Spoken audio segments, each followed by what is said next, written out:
wala, nabubuksan lang yung past mo, nare-reopen yung mga old wounds mo, na naghilom na, kinukut-kut mo pa. Di ba, gumaling na nga kasi nilagyan mo ng Elocom, tapos kinakaamot mo pa. Hi, Langga. This is Jarrett. And this is Apple. Welcome to the Langga Speaks podcast. Join our beloved conversations about God's love and joy. Hello mga Langga. For the first time in forever, we missed... For the first time in 3 years. We missed publishing... a publishing week. We missed a publishing week. It's because of a certain flesh sleeping. Of a certain flesh sleeping. Well, that's one for the books, huh? Yes. The spirit is willing, but the flesh is sleeping. The flesh is sleeping. No, but the flesh is sleeping. The flesh is sleeping. Ay, Lord, mga Langga, I'm so sorry for missing out on 1 week. But before we knew it, naka yes. yung isang linggo sa totoo lang. Gosh. Yes, it's a roller coaster. There's so many things at play. And naalala ko yung we'll be releasing, I'll take this opportunity also. This month, we will be releasing new content on the Hallow app. So in case you haven't tried yet, the #1 Catholic prayer and meditation app in the world, we recently reached 10 million active users, 1.5 million of it coming from the Philippines. Wow.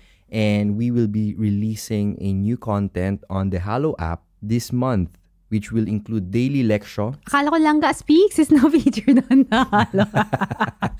Okay na sana, ipapunta na dun sa amin. Daily lecture, and then we will also be releasing Gabay. Yeah, coming from the feast. So this is gonna be a good content. Recently, we also onboarded Maris Umali, doing the sleep stories, some of the sleep stories, and the rosary as well. Yeah, I saw that. Who is Maris? Maris is a broadcaster, journalist in the Philippines. Nice. Yes, from GMA. So I hope that you can join her. Also, Cardinal Chito Tagle is also now on the app. So I hope you can download it. hallow.com/PrayMeetEast. You can check out our show notes so that you can download it for free and access all the goodness so that you can pray more. So, since we missed out, nag-commercial tayo. I did a commercial on the Hallow app. Not paid though, pero thank I you so am paid much. by the... That's true. Technically, yes, you are. Yes, I am a contractor under the Hallow app. So hopefully you can join us. Maraming matutulungan ito. And I hope that we can reach more people to pray with us. So, aside from that, what is the episode of today? Because hindi natin na-publish yung last week. Kasi wala tayong na-record last week. Wala tayong na-record. So, meron tayong unfinished business. Wow. Actually, mga Langga, prepare talaga namin yun. Para lang prepared po kayo sa content namin this week. Mga unfinished business na naiwan, na walang closure. Na parang, ano kayo nangyayari sa kanila? Yung iba mga Langga na figure out nila kung ano nangyayari. Parang, kasi nag-email ka din. Kasi nag-email ka din. Nag-email din po ako sa mga nagsusupport sa amin. At kung gusto nyo ma-up-to-date sa mga latest, mga marites dyan, tsaka mga tolits, kung gusto nyo. Please do. Check out. buymeacoffee.com/langga. That's buymeacoffee.com/LANGGA, and you would be privy to all of these little things. Yes, we have a pithy content on that. And pithy? Yeah. What's a pithy? Short content stuff that updates you on what's going on in the background. Yung nakatulog kami, hindi na kami nagising on time. Yun lang yun. So usapang closure tayo ngayon. Kasi last 2 weeks ago, we were talking about, goodbyes and saying thank you. Ay, di ba may show yun dati? Napanood ko. Goodbye. They would sing that on some show on TFC. See you go, but have a good time. Saan ba yun? Sa TFC, napanood din dati. Yes, it's in a variety show. I think it's in Pera o Bayong. I don't know. I'm not sure. I don't know. But basta, ganun. Naalala ko lang yun. Anyways, so because, whether it be in the podcast universe or in our own personal lives. There are times when a lot of times, in fact, when there's unresolved conflict in our relationships. And we're speaking especially to the married couples out there or those involved in romantic relationships. Yes, in exclusive relationships. That, these unresolved conflicts create tension. True. And that tension isn't light. A lot of the times, it kind of builds up and it weighs down both you and your langga. Yeah, recently we had this parang we were having unspoken tension within us, and pag sumabog, ayun, cry fest.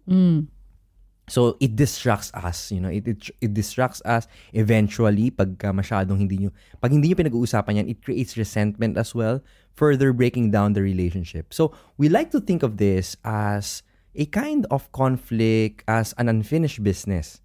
'Di ba? Pagka meron tayong mga hindi nagagawa sa opisina, pag may mga hindi binibigay sa atin, hindi tayo makatulog. True. Actually, you know what? I just realized then, there are people like me, I don't know kung sino-sino sa mga langga naka-relate sa akin. I'm not sure if it's my own introvert personality na minsan, yung matutulog ka na nga lang, tapos iisipin mo pa yung isang conversation that you had with somebody like 10 years ago, tapos bigla mo siyang iisipin and it'll just keep going over in your mind. Tapos isipin, ay, dapat inaayos ko yung usapan na yun, hindi ko naayos yun. Tapos it'll just keep you awake.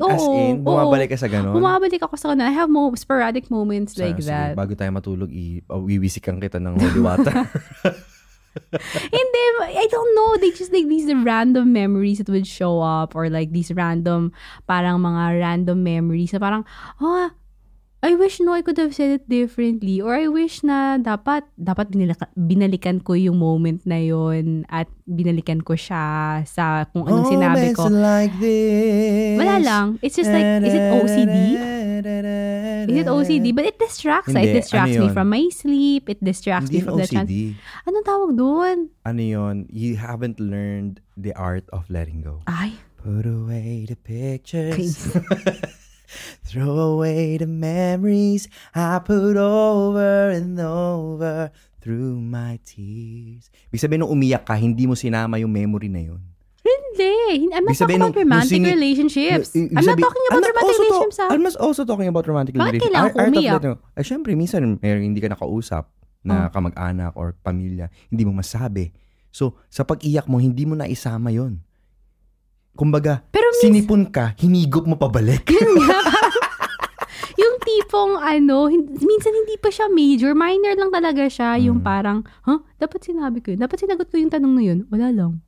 These are like just memories. I don't know, maybe there's some people like me because I think it's a lot of people. We have a lot of things in our mind that recurs, and then at the time that you don't even want to think about it, dun pa siya dadating. Oo, di ba? Ano kaya ang mangyayari kung ni-replyan ko siya? Siguro, hindi siya lumayo sa akin. Siguro hindi siya nag-convert. Siguro hindi siya, alam mo yun, siguro nabayaran niya yung utang ko. Yung gano'n, yung mga gano'n kung sakali sinabi ko sa kanya. Unfinished business kasi involves a lot of issues that you and your loved one have never been able to fully work through. Kumbaga, if one of us, like now that you're saying that, na inaantok ka na ulit, na parang hindi natin matatapos ng episode na to on time. Hindi matatapos natin to. If we are holding onto those old hurts or old issues, it's likely that, yun nga, hindi ka nagkaroon ng tamang time to heal. Hindi mo nabigyan ng chance to heal. Or more so, hindi mo nakitang issue ito na dapat i-heal. So the longer these feelings simmer, like you were saying, it's a random distraction, and we discussed this in the previous episodes, that distractions are a form of what really is God telling us that there is an underlying issue. Yung distractions are not to be swept under the rug, but rather to be prayed about, to be discerned. Lord, what are you telling me? Because I'm being distracted, So the more difficult they will be to resolve kung hahayaan lang natin na nasa surface. So it's also crucial, it's very crucial to get closure on these circumstances na nagkakos nitong emotional pain. So this episode, we're going to be talking about 3 reasons kung bakit kailangan we have to face These unfinished businesses that we have going on both in our mind, our heart, and relationship with others. Okay, number 1. So unfinished business is unproductive. So when we have unresolved conflict in our marriage, if we keep going back, our vision keeps going back to the past, it removes our energy. Nawawala yung energy natin to focus on the present. So it's a precious time that you could have spent in nourishing your relationship. It's the energy in planting the seeds that will bloom later on, because we keep thinking about what happened in the past. Yes. Kaya yung nangyayari, di ba? Yung unproductive kami nitong huling linggo. Kasi may mga unfinished business pala kami. Kulang kami sa tulog. So, hinahabol ni Apple. Hinahabol ko yung tulog namin dalawa. Kaya medyo napahaba yung tulog ko. Thank you Thank you for putting some, thank you for contributing. Oo, kasi kailangan mo din magtrabaho for hollow. So, yung mga hours na hindi mo na itinutulog. Kasi ito yung mga lang bigyan namin kayo ng context. Singit ko lang. So, matutulog kami. By the time na 10:30 na, nakatulog na rin kaming lahat. Pero kailangan ko gumising kasi kasama po yan sa pagninilay ngayon sa Halo. Ang mabuting balita ayon kay San Lucas. Yan. So araw-araw yan. So gigising ako para makapag-record ako in advance, which is gabi na. Tulog na rin si Apple. Katulad ngayon, humihikab siya. Kita ko na yung kanyang tonsillitis. Kaya nga wala po kaming video kasi may mga scenes na ganyan. Yeah, so hindi maganda ipakita. So basically, this is what happens. You become unproductive. Yung negative perspective mo sa marriage mo, it makes it increasingly difficult to feel gratitude and peace at the moment. Usually, yung ganyan nangyayari pag meron tayong unfinished business, hindi ka makafocus ngayon on what's in front of you. So, rather than making new moments of love together, rather than making new memories together, nabubuksan lang yung past mo, nare-reopen yung mga old wounds mo, na naghilom na, kinukut-kut mo pa. Di ba, gumaling na nga kasi nilagyan mo ng Elocom, tapos kinakaamot mo pa. Are you talking about my eczema here? Yes, exactly. So, every situation namang malangga, we recognize that it's different. But sometimes, when we hold on to petty disagreements, di ba? Ako yan petty ako So, minsan hinuhugot ko pa Thank you po for acknowledging. Kasi nung nakita ko yung word niyo sa notes natin, sabi ko, magsasalita ba ako? Totoo naman. Pero I'm not one to bring my husband down kasi, especially. So, thank you for acknowledging. Like, it's so tempting kasi na pag may mga petty moments, na to hold on to it and to make it big. Because, petty mo na ko Parang si Zeli. Potemon! But the reality, mga langga, is letting go is difficult. But clinging on creates more difficulties. When we carry this major betrayal sa puso natin and we're trying to overcome it without closure, napakabigat niyan. Oo. And you just ponder it in your heart. That's right. It's failing to get closure na not only are you not able to just deal with the fact that it took place already, but also you can't move forward in a meaningful way. It's not just you, but also your partner in the relationship, because your relationship is supposed to be both of you So if you're unable to move forward, hindi move on yung partner mo. True. Pareho kayong hindi makalakad. Pareho kayong hindi ma-discover kung ano yung what's in store for you, what God is planning for you both to be on mission. So sayang yung oras na pwede sanang gamitin sa relationship nyo, especially if you desire a beautiful, healthy, God-centered, lifelong relationship. Right? Number 2. Unfinished business complicates new conflict. Yan. Ito yung mga patong-patong. Oo, hindi nyo mapag-usapan ngayon yung kung ano yung issue at hand. Kasi paulit-ulit kayong bumabalik sa nakaraan. When we have unfinished businesses in marriage, it's most likely na it will emerge in a new conflict. Kumbaga, patong-patong na nga. Hinugot mo, pinatong mo sa bago. Kaya nga, one of the rules, I remember when we were still dating, I don't remember where we got that advice, pero Jeric and I agreed on certain rules kapag nag-aaway kami. One would be na hindi namin i-degrade yung isa't isa when it comes to yung character, yung pagkatao ng isa't isa. We're not going to curse the other person.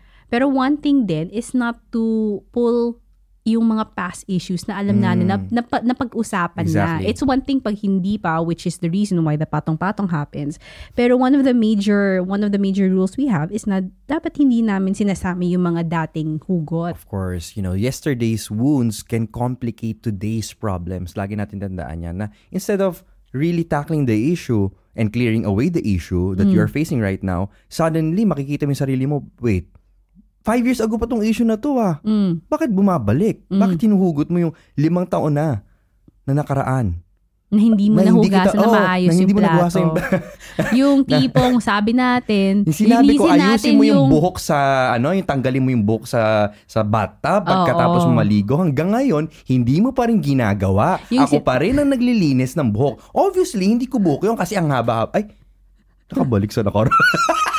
Yung mga tipong sabi natin, maglinis tayo ng bago natin bahay kasi bagong kasal. Tapos nung inulit na lang ulit, nalaman na, ay, hindi pa pala nalinis na maayos sa taas ng cabinet. So it became, it just made patong-patong. Anong tawag ba dyan? Because we're talking about the kitchen. Kitchen sinking. Wow, ang tawag dyan. kitchen See what I did there, sinking. my Yes. friend? Oo. So kitchen sinking is the term that they use for the phenomenon when you are in that conflict with someone. Tapos, gustong-gusto nila na binabalik yung mga hugot nila from the past. So, Old conflicts na na-resolve mo na. So, bakit ba kitchen sinking? kasi yun it's like you're trying to bring up everything in the past of your relationship except the kitchen sink kasi hindi mo talaga siya mahugot. Kasi kung hinugot mo siya, magfa-flooding yung kusina niyo, magdadagdag pa yung problema niyo. Ganyan. Kaya kitchen sinking. So, Blanca, how can we avoid this pattern sa relationship natin? Kasi ako mahilig mag-kitchen sink eh. Yeah. Malaking bagay talaga kasi yung, of course, it's hard. It's not also advisable that when you're in a conflict, hindi ka magsasalita, yung stonewalling. Pero expert ka sa ganyan eh, stonewalling. Yan, maghugot ka na naman. Ganyan. Mga langga talaga, petty talaga si Jerry kung kilala niyo lang siya. Pero dahil mahal na mahal ko siya, tinutulungan ko siya na magbago. But to be honest, one of the scary, it's very, very scary. Pero one of the ways of avoiding this pattern is to be not so afraid of conflict. Oh, yan ha. One Are you example, listening to yourself, Langga? one example. Petty, di ba? Petty. Like, for example, when Jeric and I first got together, ako kasi talagang, natatakot kasi ako magsalita pag conflict. Kasi alam ko, based on my younger years, nung wala pang filter yung bibig ko, nakakasakit ako ng tao. Kasi, I would just speak without filter.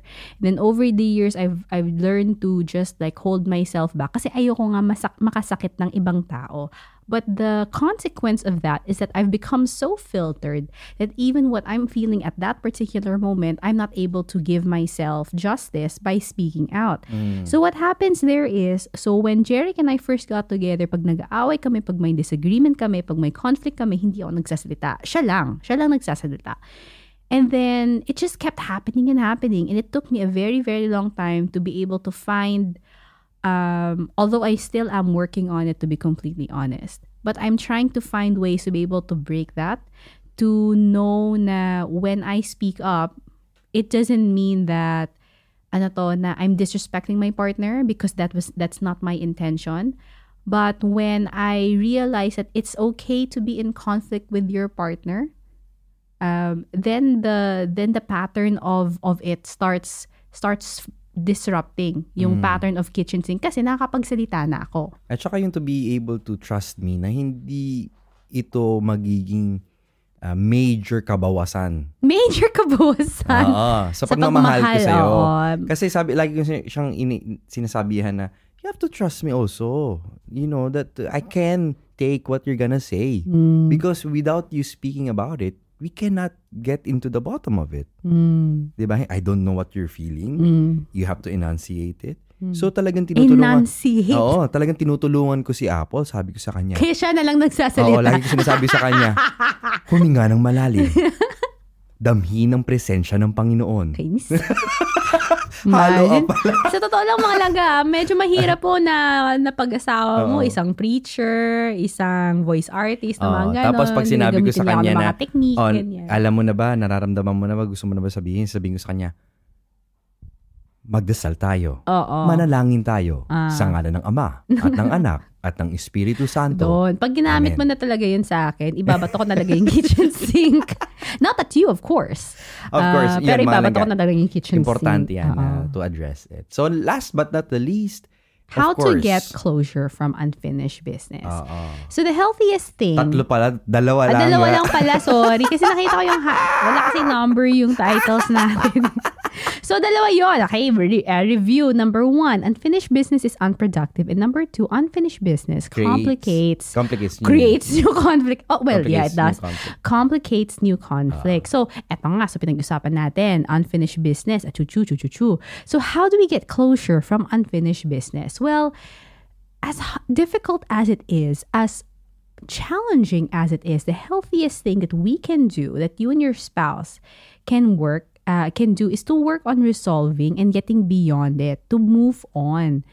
Ito na yung disclaimer, without resorting to name-calling, attacks, petty behavior, threats, screaming, silent treatment, stonewalling. Silent treatment. Diba, petty? Paulit-ulit siya. Hindi ko naman siya dinadala dito. Pero kailangan talaga niya magsalita dyan. No, but like we said, it's one of the things that we've learned, because you will never really be able to move forward if you start destroying each other's not ego hindi yun yung ego, yung pagkatao ng of the other person. Yeah, minsan kasi it can take the disguise of, no, I'm just saying what I'm feeling. Pero may malice na. You're saying what you're feeling to manipulate the other person's reaction or response. So if one or both of you is repeatedly bringing up yung mga past hurts, kailangan nyo talaga magkaroon ng closure. Kasi you cannot move forward without it. So we have to, maybe you need some time to journal. Kasi minsan kailangan isulat din natin nararamdaman para natin. Para nailabas natin. Exactly. So if there is something about the past that is bothering you, you have to give it a name. You have to face it. Hindi pwedeng lingering lang siya sa isipan mo. Diba? Kasi you have to make a list if you need to. Sabihin mo, kailangan ba talaga? Oo. Di ba naalala mo yung retreat sa, I don't know if you have it here. Kasi sa Catholic school ako, no? So, pag nagre-retreat kami, sinusulat namin yung mga past hurts namin. Tapos susunugin namin yun. May variation sa YFC dati, pero parang ganun. Parang ganun, di ba? Or ipagdadasal mo, tapos susunugin mo. Tapos na-realize namin fire hazard. Kaya hindi na namin ginagawa yung pagsusunog. Ganun sa amin. Nilalagay lang namin sa basket. Tapos sinusunog namin yun. Tapos, pero dati talaga may burning ceremony talaga yun. May burning ceremony. Habang umaapo yun, umiiyak-iyak ka. Then we realized nga fire hazard siya, so we stopped it. Tapos may background music. May background music yung sa amin nun eh. The tears going cold, I'm wondering why. Sa Catholic retreat? Ay, parang iba yung napunta ko. Sa Catholic retreat? The morning rain clouds on my window, but I can't see it all. Pero seryoso yan, journal it. And then second, it's not so bad. It's not so bad. Pasok Eminem. Okay, sorry.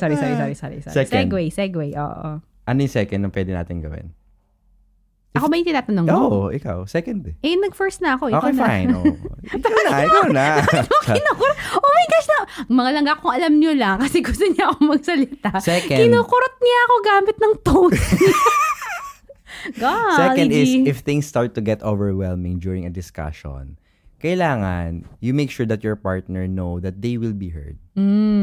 Kasi minsan nga, overpowering. Kasi nga lahat na. It's kitchen sinking na. So, while also keeping your talk focused on the issue and not the person.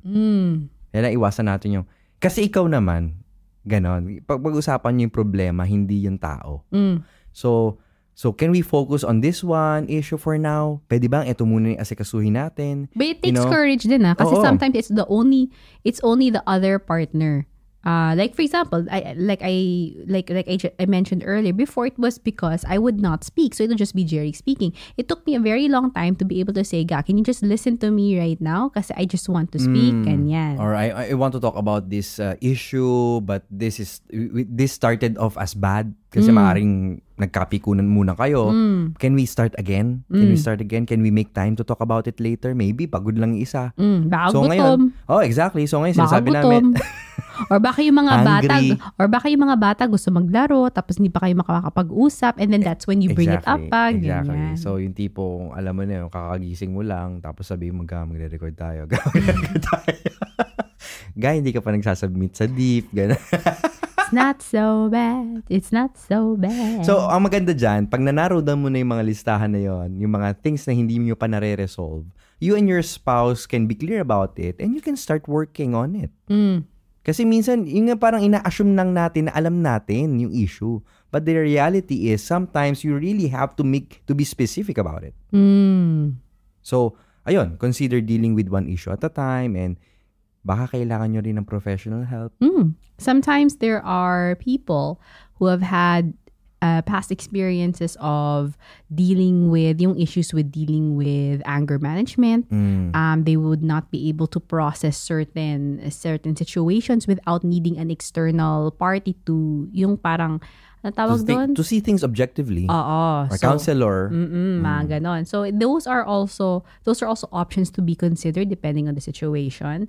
But we have to remember then, when it comes to lovey-dovey, actually not even some people are also having struggles with opening up to each other in those intimate ways of communication. But all forms of communication, it's not always easy, right? Every relationship has different dynamics, and especially when a relationship is new, you're trying to figure each other out. You're trying to understand how the other person works, or if you've just been having non-stop, parang feeling nyo na non-stop downhill na lang yung mga nangyayari sa buhay nyo, or you feel that your life has been so stagnant lately, it's just been the same, and you don't know how to break out of that routine, out of that cycle, it makes communicating with each other a little bit more challenging on those days than most. Yes. So, mga langga, don't stuff down your feelings and store up your problems. Or worse is be like celebrities and posting it on social media. Your fight. Involving the whole Philippines.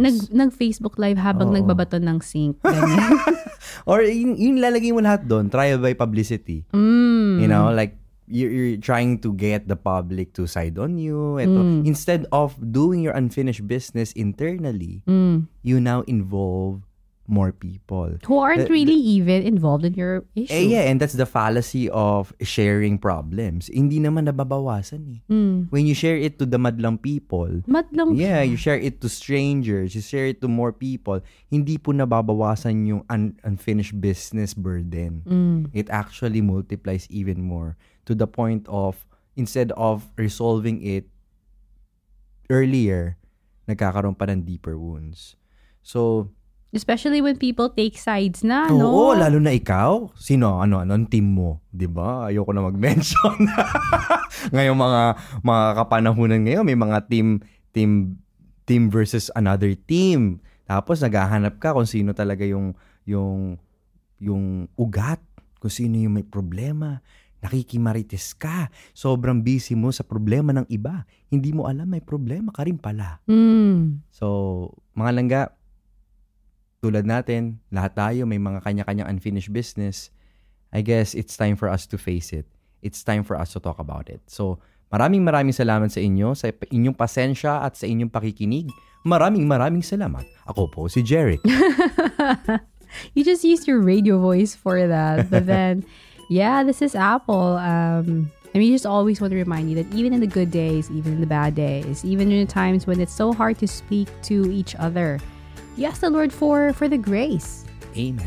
Right? Ask the Lord for the grace to be able to create opportunities, to give you the courage and to be with you, especially in these challenging moments in your life together. So this is us over here always reminding you na palangga ka sang Diyos. See you next week. Sana. Hopefully. Char. Bye!